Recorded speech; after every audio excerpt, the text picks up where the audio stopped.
নমস্কার বন্ধুরা, আজকে আমি আপনাদের সাথে শেয়ার করব খুবই কম খরচে বাড়িতেই কিভাবে আপনারা পারফেক্ট ভাবে চকলেট কেক তৈরি করবেন।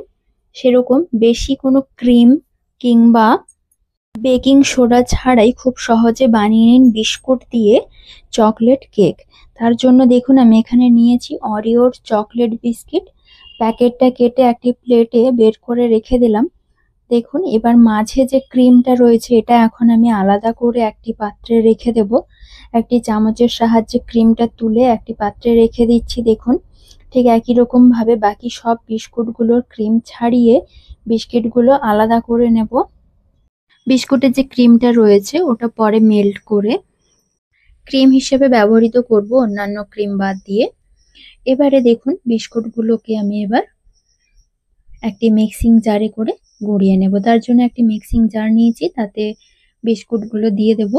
দিয়ে এবার ঢাকনা লাগিয়ে এগুলো একদম মিহি পেস্ট করে নিয়ে আসবো। কোনো রকম জল বা দুধ ছাড়াই আমি একদম শুকনো ভাবে ড্রাই করে গুঁড়োটা করব।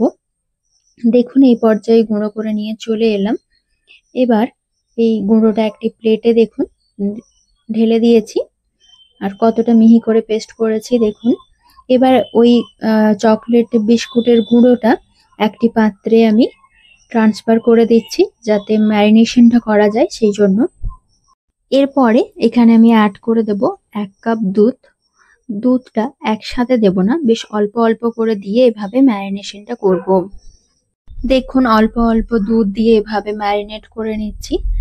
দিয়ে বেশ ভালো মতো করে ম্যারিনেশনটা করে নেব যাতে কোনো প্রকার লাম্পস বা কিছু না থেকে যায়। দেখুন এই পর্যায়ে কিন্তু আমি সবটা দুধ দিয়ে লাস্ট ম্যারিনেশনটা করে নিচ্ছি। আর এখন দেখুন কতটা স্মুথ পেস্ট তৈরি হতে শুরু করেছে। ঠিক এরকম ভাবে কোনো ইলেকট্রিক ব্লেন্ডারও যদি থাকে তা দিয়েও আপনারা ম্যারিনেশনটা করতে পারেন। সেক্ষেত্রে আমার কোনো ব্লেন্ডার না থাকার কারণে আমি একটি চামচের সাহায্যে খুব ভালোভাবে ব্লেন্ড করে নিলাম। আর এখন এখানে আমি অ্যাড করব ইনো, তবে ইনোটা একটু পরেই অ্যাড করব। আর এখন আমি একটি কড়া বসিয়ে দেব গ্যাসের চুলায়। হাই ফ্লেমে করে একটি স্ট্যান্ড দিয়ে 10 মিনিট সময় নিয়ে বেশ ভালোভাবে প্রিহিট করে নেব। আর এখন আমি কড়াটা গরম হতে থাক। এখন আমি ইনো সল্টটা দিয়ে দিলাম ব্যাটারের মধ্যে। এবার ইনো সল্টটা দেওয়ার পরই বেশ ভালোভাবে এভাবে নাড়াচাড়া করব। দেখুন এই পর্যায়ে কিন্তু ম্যারিনেশনটা পুরোপুরি কমপ্লিট হয়ে গেছে। আর এখানে আমি আগেই একটি অ্যালুমিনিয়ামের বাটিতে পেপার দিয়ে তেল ব্রাশ করে রেখেছিলাম, সেখানেই আমি পুরো ব্যাটারটা ঢেলে দিলাম। দিয়ে বেশ ভালোভাবে ড্যাপ করে নেব যাতে ভেতরে কোনো প্রকার লাম্পস বা কিছু থেকে না যায়। আর এই পর্যায়ে দেখুন ড্যাপ করা কমপ্লিট হয়ে গেছে। এখন ঢাকনাটা খুলে দেখে নেব, কড়া কিন্তু খুব ভালো মতো গরম হয়ে গেছে। এখন বাটিটা বসিয়ে দেব। এবার ঢাকনা লাগিয়ে কিছুক্ষণ বেক হতে দেব। ফিরছি 30 মিনিট পরে। দেখুন ঠিক 30 মিনিট পরে ফিরে এলাম। এখন কিন্তু কেকটা পুরোপুরি তৈরি হয়ে গেছে। দেখুন সাইড থেকে একদম ছেড়ে এসছে আর দেখুন একদম স্পঞ্জি হয়েছে। এখন একটি টুথপিক নিয়ে নিয়েছি, টুথপিকের সাহায্যে টেস্ট করব ভেতরে কোনোভাবে কাঁচা রয়ে গেছে কিনা। দেখুন কেক বেকিংটা কিন্তু খুবই পারফেক্ট ভাবে হয়েছে আর খুবই স্পঞ্জিও হয়েছে। কোনোভাবে দেখুন চারিদিকে আমি টুথপিক দিয়ে টেস্ট করছি, কোনোভাবেই লেগে যায়নি। আর দেখুন কতটা সফট হয়েছে, একদম সাইড থেকে ছেড়ে এসেছে। এখন বাটিটা উল্টে দিলাম একটি পাত্রে আর দেখুন খুব সহজেই ছেড়ে গেছে। এবার পেপারটা যে দিয়ে রেখেছিলাম সেই পেপারটা এখন তুলে নেব। দেখুন পেপারটা তুলে নিচ্ছি, পুরো পেপারটা যেটা রয়েছে। আর দেখুন কতটা জালিদার হয়েছে আর কতটাই বা স্পঞ্জি হয়েছে, একদম সফট তুলতুলে। ঠিক এরকম ভাবে বেকিং সোডা বা বেকিং পাউডার ছাড়াই খুব সহজে কেক বানিয়ে নিতে পারেন। আর মাঝ বরাবর এভাবে কেটে নিলাম, যেহেতু আমি এখানে মাঝে ক্রিম ইউজ করব। যেটা বিস্কিটের ক্রিমটা আমি আগেই সরিয়ে রেখেছিলাম, এখন ক্রিমটা মেল্ট করে নেব। দেখুন এই ক্রিমটাকে এখন ভালো মতো এভাবে দুধের সাথে মিশিয়ে দিলাম। 1 চামচ মতো দুধ দিয়েছি।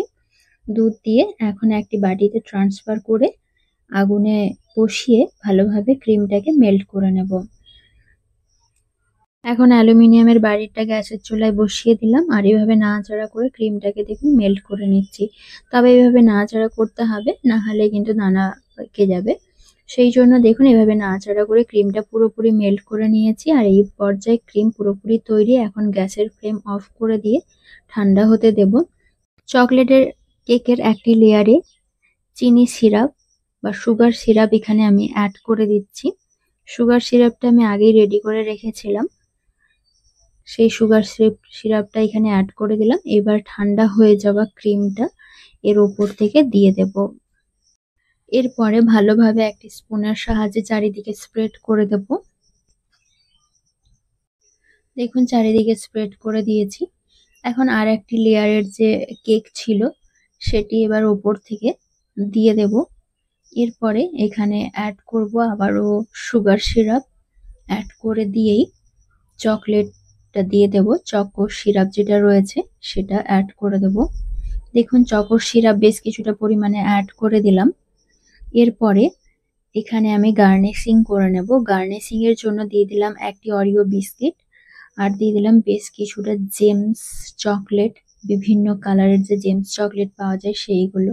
খুবই কম খরচে এই চকলেটের কেকের রেসিপি ভালো লাগলে লাইক কমেন্ট শেয়ার করবেন আর কমেন্টে জানাতে একেবারেই ভুলবেন না। থ্যাংক ইউ সবাইকে।